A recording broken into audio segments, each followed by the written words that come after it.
Hi Dude, நான் உங்கள் சூர்யா. இன்றைய தலைப்பில் நம்ம பார்க்க போவது பல அற்புதங்கள் செய்யும் அத்திப்பழம். வாங்க ஃப்ரெண்ட்ஸ், வீடியோக்குள்ளே போகலாம்.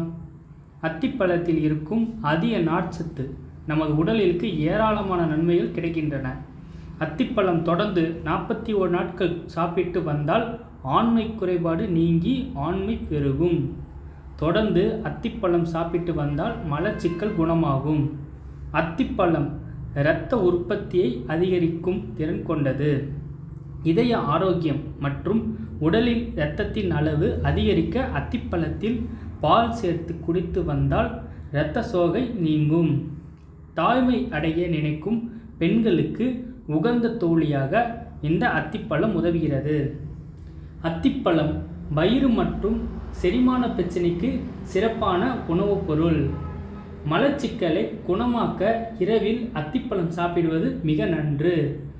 உடலில் அதிகப்படியான பித்தத்தை குறைக்கும்.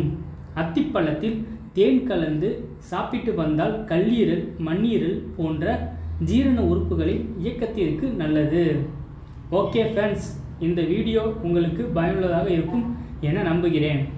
இது போன்ற பயனுள்ள வீடியோக்களை பார்ப்பதற்கு நம்ம சரவணபா பிளாக்ஸுக்கு சப்ஸ்கிரைப் பண்ணுங்கள், லைக் பண்ணுங்கள், ஷேர் பண்ணுங்கள், கமெண்ட் பண்ணுங்கள். Thank you friends.